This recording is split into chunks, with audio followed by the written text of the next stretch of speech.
Radio Infinita, idioma universal, con el auspicio de BCI Corporate and Investment Banking, presentan Mirada Financiera. La periodista Paulina Yarur analiza los principales hechos que mueven a los mercados financieros de Chile y el mundo. ¿Cómo están? Bienvenidos. Viernes 30 de octubre de 2015 y comenzamos una nueva Mirada Financiera. Como siempre, los días viernes acompañada de Alejandro Fernández, gerente de estudios de Géminis. ¿Cómo estás, Alejandro? Bienvenido. Definitivamente, mucho mejor que tú. Sí, Gracias. yo sé. Estamos un poco resfriados, un poco agripados, estamos con un poco de fiebre también, pero bueno. ¿Qué le hace el agua al pescado? Eso dice. ¿Cierto? Se hace lo que se puede. Aparte que con buena compañía, por supuesto que el programa, yo ya le dije a Alejandro, yo pongo el tema y tú eres el encargado de hablar, así que Chuta. Ya. tenemos harto tema, la verdad que estábamos haciendo la pauta antes de entrar al programa y decimos este no, porque no nos va a faltar tiempo, porque la verdad que tenemos un grueso de datos, también informaciones nacionales e internacionales. Pero antes, lo que ustedes están esperando, ¿cómo han estado las bolsas en el día de hoy?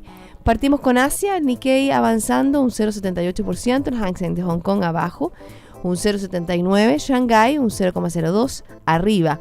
Europa, el FTSE 100 de Londres descendió un 0,73%, el CAC 40 de París un 0,10% abajo también, el DAX alemán arriba un 0,15% y el IBEX 35 un 0,69%. Bien dispar la bolsa en Europa. Y hoy hubo buenos datos con respecto al desempleo, que fue menor a lo esperado. Y bueno, la inflación, la verdad que bien bajita. Vamos a estar comentando de eso. ¿Qué pasa en Estados Unidos? El Dow Jones crece un 0,04%, el Standard & Poor's también arriba, un 0,01%, y Nasdaq un 0,02%. ¿Qué pasa en Santiago? Está bajando el IPSA un 0,26% y el ISPA aumenta, pero casi plano, un 0,03%. También siguió la tendencia de toda la semana. El precio del cobre bajó en el día de hoy 0,5, llegando a $2.32 la libra contado grado A. Tenemos el dólar que tiene una baja de, la verdad que bien marginal, de 0,10 pesos con respecto al cierre de ayer. 688,5 comprador y 688,8 vendedor. Recuerden que nos puede escuchar online en www.infinita.cl y le pueden hacer todos los comentarios a Alejandro Fernández. Aprovechen de estrujarlo con preguntas en @infinitafm. ¿Por dónde partimos? ¿Inter o nacional? Partamos por Chile. Partamos por Chile. Bueno, tenemos varias cosas de qué hablar. Tenemos las minutas del Banco Central de la última reunión, también los datos de desempleo, producción industrial que entregó la SOFOFA y bueno, y también los datos del INE también de actividad. Exactamente. Que permiten tener ya una idea de lo que va a ser el IMASEC que se publica la próxima semana. Vámonos a las minutas del Banco Central, en el cual tiene varias cosas interesantes que podemos revelar. Sí, bueno, yo creo que lo habíamos conversado la última vez que estuvimos juntos hace 2 semanas, también lo repetimos la semana pasada. La publicación de la minuta era un hito importante porque en septiembre había sido una sorpresa, había permitido anticipar con certeza prácticamente la subida de tasas que hubo el día 15 de octubre. Y esta minuta, si bien es menos noticiosa que la anterior, yo creo que también clarifica varios puntos. Por una parte, la votación fue unánime. O sea, los 4 consejeros que participaron, Mario Marcel se está integrando recién, después de la última reunión, pero los 4 consejeros votaron a favor y el tono de la minuta indica que hay una preocupación, lo que yo leí también tiene que ver con una preocupación por la inflación, pero que en el largo plazo esto se podría diluir.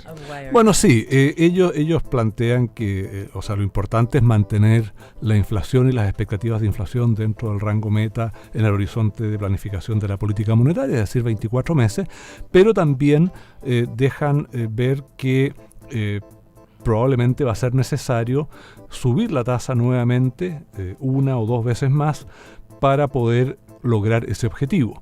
Y el contenido de la minuta ratifica en ese sentido que es bastante probable que la tasa suba de nuevo en noviembre, porque no hubo discrepancias respecto de la evaluación sobre la conveniencia de subir la tasa, sobre la necesidad de iniciar un proceso de normalización en la tasa política monetaria, y al mismo tiempo reconocer o destacar el hecho de que Chile tiene tasas de interés que son las más bajas, desde luego en América Latina, pero ellos lo plantean probablemente entre todos los países emergentes. Chile es el que tiene tasas de interés más bajas, no solo de política monetaria, sino también tasas de mercado. Entonces, ellos ven como necesario, como imprescindible el inicio del proceso y la continuación, en realidad, porque el inicio ya fue en octubre, de este proceso de normalización en la tasa política monetaria. Por lo tanto, yo creo que hay una probabilidad que a estas alturas uno podría fijar tal vez en 70% de que en noviembre se repite el alza, y eso creo yo se ve reforzado con las perspectivas de que por lo menos el IMASEC va a ser más firme que aquel muy malo que tuvimos para el mes de agosto. ¿Cuál es la previsión que tú tienes? Porque se habla de un IMASEC de un 2,2. Sí, enseguida voy a eso. Bueno, me adelanté. Sí, Quería saber el número. Sí, no. Calma. Ok, me calmo. Y por otro lado, lo que está por verse es la inflación, ¿no es cierto? ¿Qué pasa con la inflación de septiembre, que se publica el próximo viernes? Si es que ese dato sale no tan bueno, yo creo que eso va a aumentar la probabilidad de una subida de tasas para el mes de noviembre. Ahora, respecto de la actividad, los datos que entregó el INE el día de ayer, a mí me llevaron a estimar el IMASEC en 2,4%, o sea, marginalmente por arriba del consenso del mercado. Porque el consenso es un 2,2. Sí. ¿Y por qué te llevan a eso? Bueno, el modelo que tengo cuando lo alimento con los datos que publica el INE me sale ahí. Yo creo que, o sea, en realidad la diferencia con el consenso del mercado es mínima, es casi irrelevante.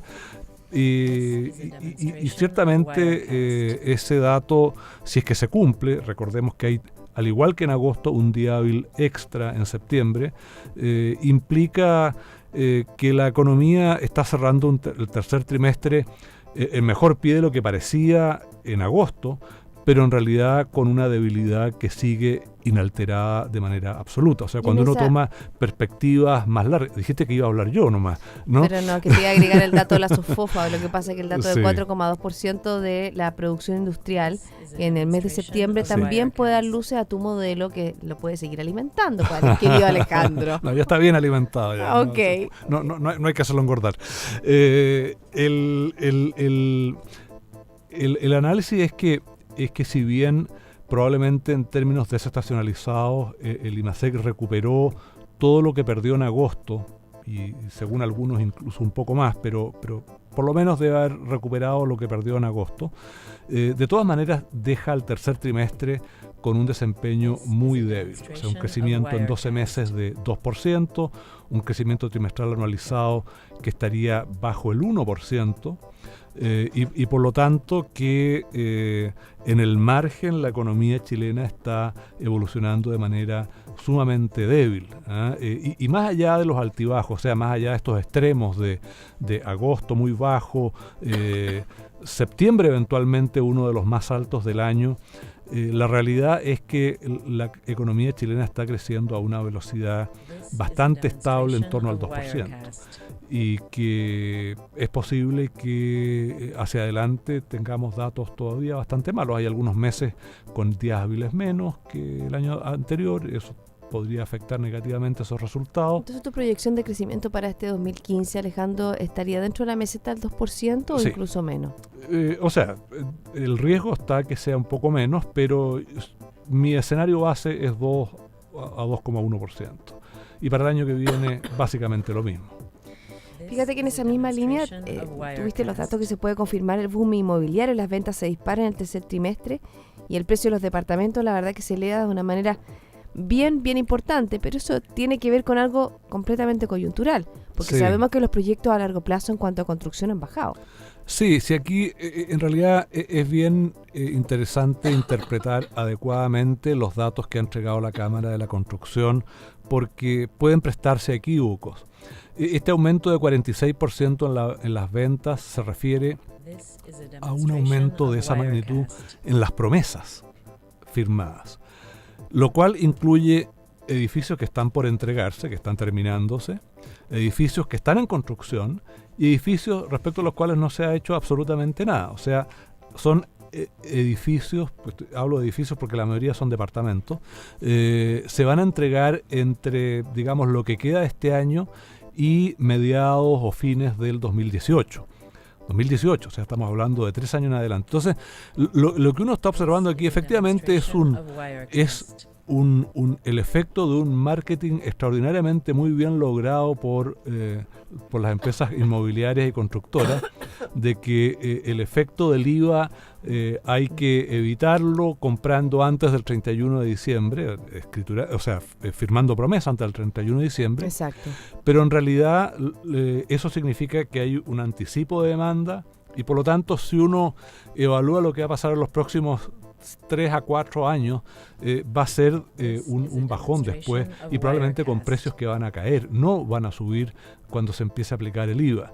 Pero, como te digo, el marketing ha sido muy bien ejecutado y entonces mucha gente está comprando, además que está por el hecho de que la rentabilidad de las alternativas de inversión es muy mala, o sea, las tasas de interés son bajísimas, la bolsa ha estado extremadamente volátil, a pesar de que octubre ha sido un buen mes para la bolsa chilena, pero la volatilidad ha sido muy grande y en general los resultados de la bolsa han sido malos. Entonces, los inversionistas, que fundamentalmente quienes están comprando estos, a veces edificios enteros, no solo departamentos sueltos, es bueno aprovechar esta coyuntura y comprar edificios. Bueno, y también en esa misma línea, por ejemplo, vemos cómo aumentan mucho más los departamentos en relación a las casas. Bueno, hay un tema de seguridad. Yo también, te iba a tocar ese tema en el fondo cuando salen nuevas estadísticas del robo de los autos, por ejemplo. Entonces, obviamente que está el tema de seguridad asociado al hecho de que, por ejemplo, se disparan mucho más las ventas de los departamentos, suben más en su precio y las casas se han mantenido más o menos estables. Efectivamente. Y lo que también uno ve es que hay un tema con los precios de los arriendos que habían estado subiendo fuertemente, ahora se están estabilizando y bajando un poquito, lo que apunta a que el mercado está llegando como a, no diría saturación, pero sí a una fase ya de estabilidad mucho mayor. Un elemento que corrobora lo que acabamos de comentar sobre ventas de vivienda es el empleo en el sector de la construcción, que es lejos el que más crece porcentualmente, aporta más de 50.000 empleos en los últimos 12 meses, de los 200 y tantos mil que se crearon, y el empleo en términos absolutos en la construcción es el más alto de la historia. Eso es de acuerdo a la última medición de desempleo que se entregó en el día de hoy. Exactamente. Bueno, ahí está la tasa, para que entremos un poco, sí, para desglosar la tasa de desempleo que retrocede, la verdad que de manera sorpresiva, a un 6,4%. El INE nuevamente menciona un crecimiento en la ocupación que es mayor al observado en la fuerza de trabajo y que lleva a una disminución de la tasa de desempleo. Ahí, como tú decías, también la ocupación se incrementa en hoteles y restaurantes, construcción y comercio. Trabajo por cuenta propia también se eleva en 2,1%, impulsado por el género masculino. Sí, bueno, para terminar lo del sector construcción, es probable que el empleo del sector siga creciendo hasta el próximo año, donde probablemente se va a alcanzar un pic de actividad en lo que es construcción habitacional. Y después, bueno, probablemente va a tender a estabilizarse y empezar a disminuir. Pero es un sector que está contribuyendo, por una parte, a sostener este magro desempeño de la economía chilena en términos de crecimiento y por otro lado está contribuyendo claramente al tema del empleo. Ahora, efectivamente fue una sorpresa que el desempleo bajara, especialmente cuando habíamos conocido hace algunas semanas los datos de la Universidad de Chile con una alza de un 6,6, ¿cierto? A 7,1%. ¿7,1? 7,1%. ¿Y cuál fue el 6,6? No, el 6,6 entonces me equivoqué, es la proyección de desempleo que hubo durante la semana, una proyección de desempleo que entregó Reuters, y esa fue la que lo alzaba a un 6,6%. Claro. Ahora, bueno, ¿qué es lo que uno puede decir respecto de los datos de ocupación y desocupación? Por una parte, cuando uno trata de comparar los datos de la Universidad de Chile con los de el INE, bueno, desde luego la comparación no es muy fácil de hacer porque la Universidad de Chile calcula los datos de empleo y desempleo en el Gran Santiago. Se focaliza en Santiago. Claro, y el INE es región metropolitana. O sea, lo más comparable que tiene el INE es región metropolitana. Y cuando uno revisa las series históricas, salvo un periodo entre el 2000 y el 2007 o algo así, en general se comportan bastante parecido.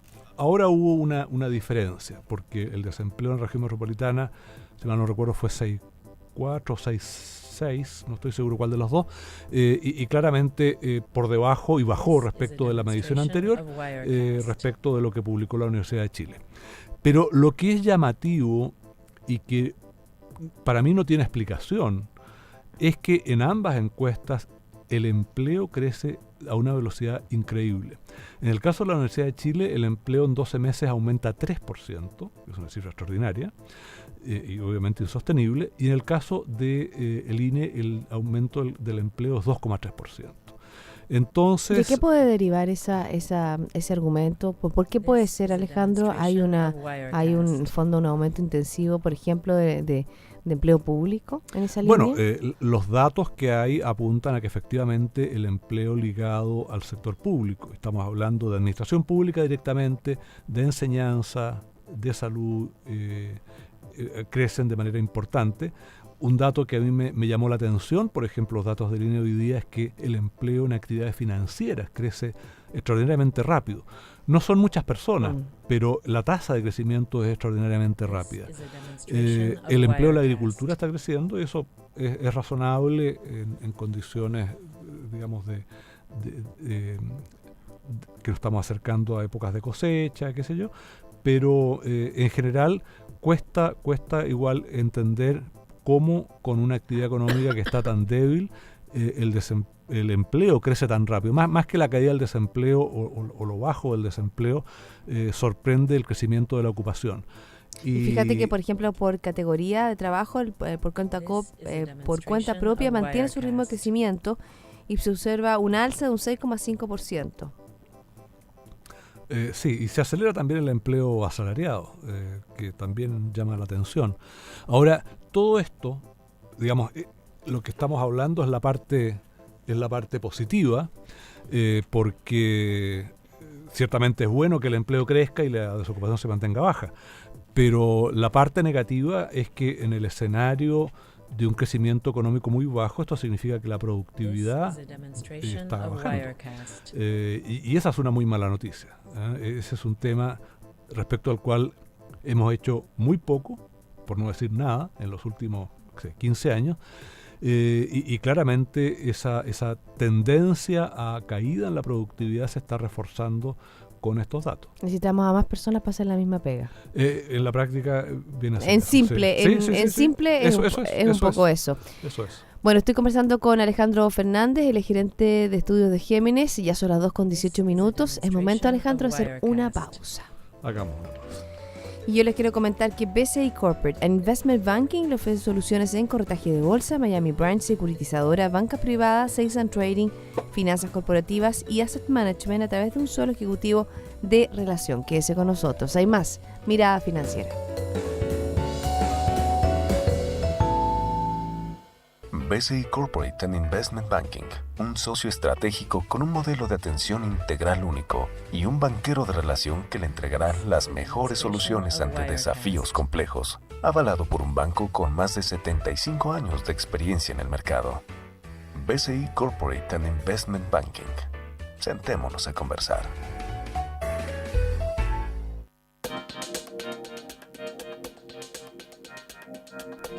Ya estamos de vuelta y yo les quiero comentar que en sus decisiones financieras, BCI Corporate and Investment Banking está junto a usted con un modelo de atención integral único que aporta valor y una ejecución distintiva. Aquí hemos conversado sobre economía local hasta ahora con Alejandro Fernández, el gerente de estudios de Géminis. Yo creo que nos falta todavía, no hemos terminado el ciclo de nuestro país, porque yo creo que hay que hacer mención, ¿no es cierto?, a todo lo que está pasando con el llamado caso CMPC, un repudio general a esta colusión, y la verdad que la otra empresa, ¿no es cierto?, el SCA complica, ¿no es cierto?, el escenario legal para CMPC, la acusa de amenazas para entrar en el cartel. Hay un repudio generalizado de las distintas instituciones, incluso, por ejemplo, se activó también el caso de la corrupción en el tema de los pollos. Dos importantes empresas de esa área salieron ya de la SOFOFA, y la verdad que es complicado el escenario porque nuevamente pone dentro de la coyuntura, dentro de los temas de discusión, algo que tiene que ver, ¿no es cierto?, con la transparencia, con la probidad, con la ética empresarial. Sí, desgraciadamente la ambición y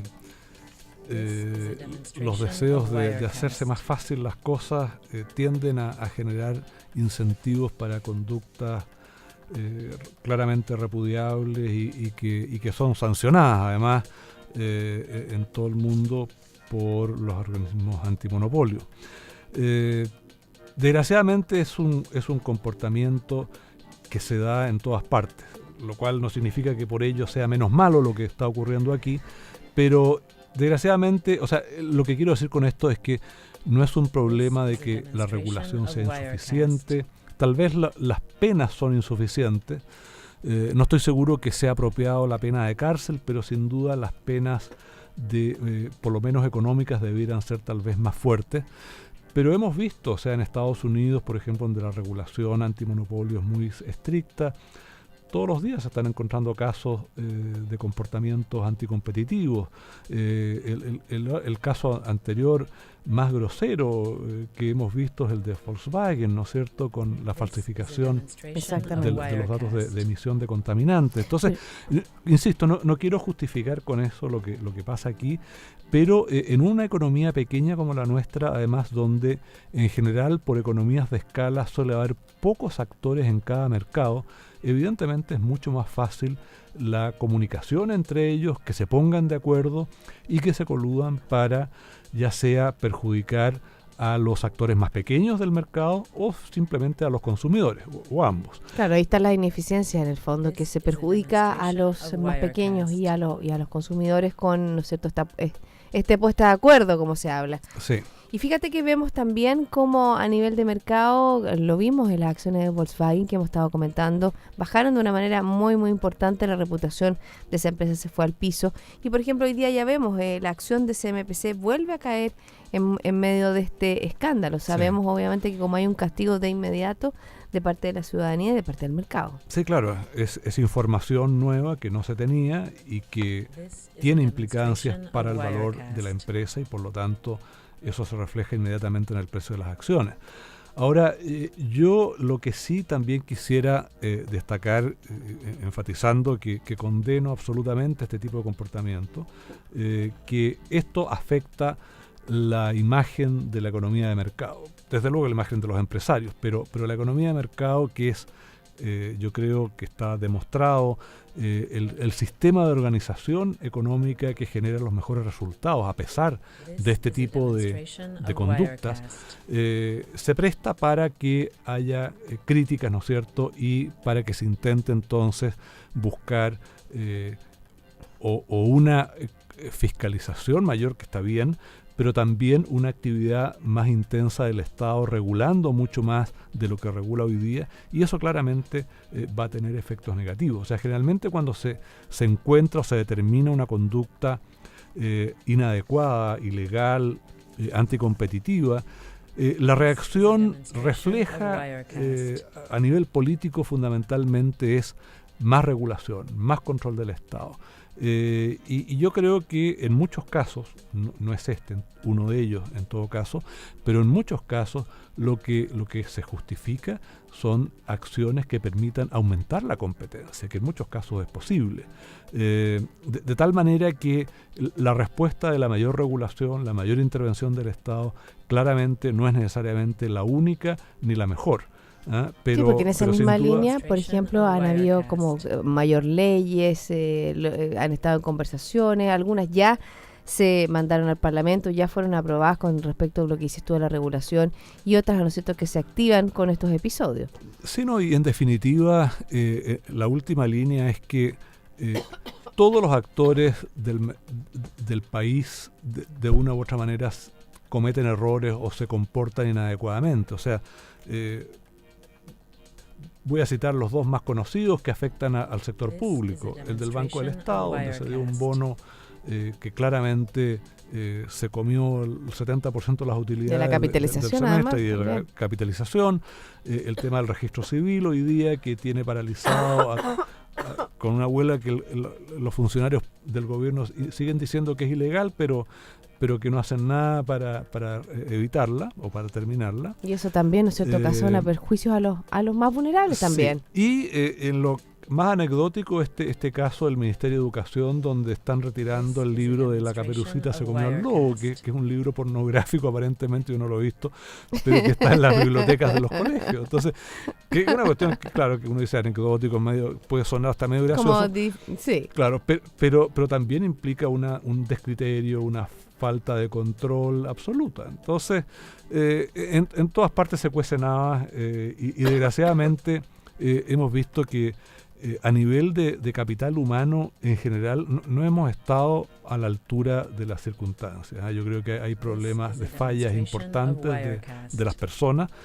Aquí yo creo que ahí está nuevamente la gestión. Lo que hace la empresa es la gestión. Sí. Lo que hace una empresa o lo que hace un aparataje público son las personas. Sí, ahora en el caso de estos casos de colusión, bueno, uno lee en la prensa que el directorio, no sé, de CMPC no estaba al tanto porque no estaba en la gestión, que es algo que alega también el directorio de La Polar, por ejemplo, que no estaba interiorizado de los manejos que hacía la plana directiva.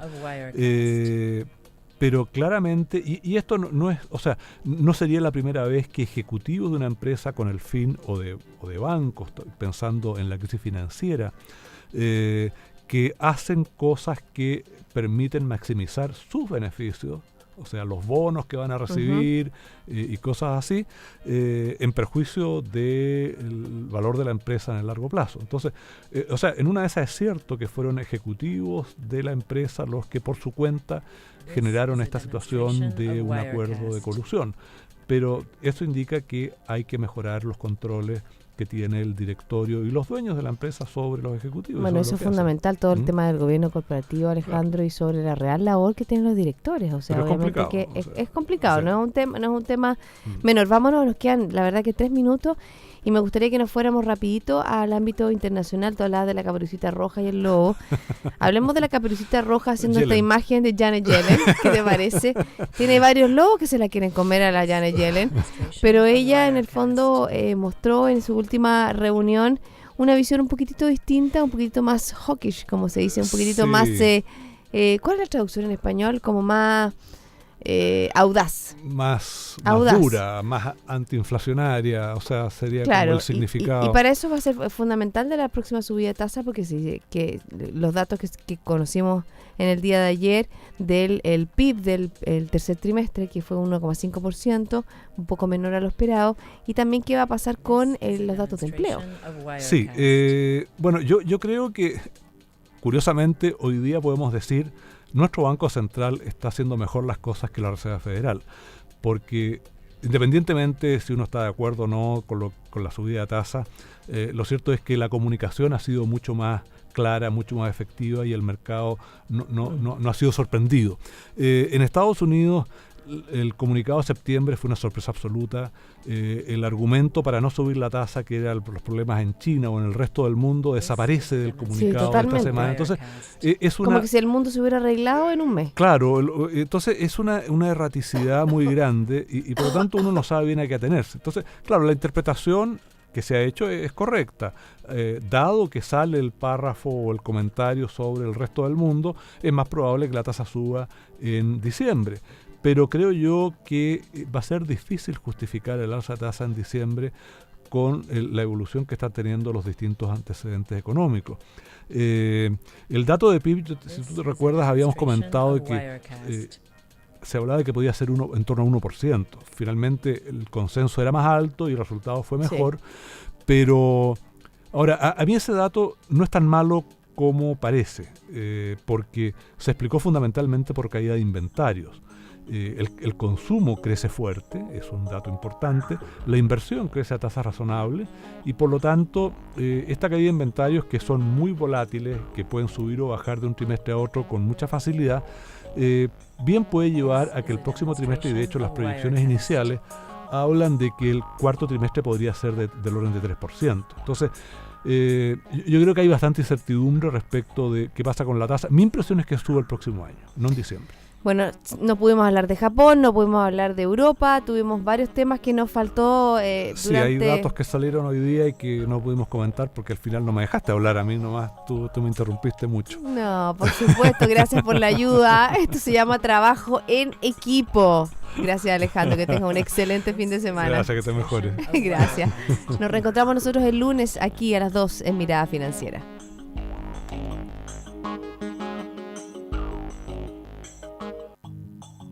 Radio Infinita, idioma universal, con el auspicio de BCI Corporate and Investment Banking, presentaron Mirada Financiera, el análisis de los principales hechos que mueven a los mercados financieros de Chile y el mundo.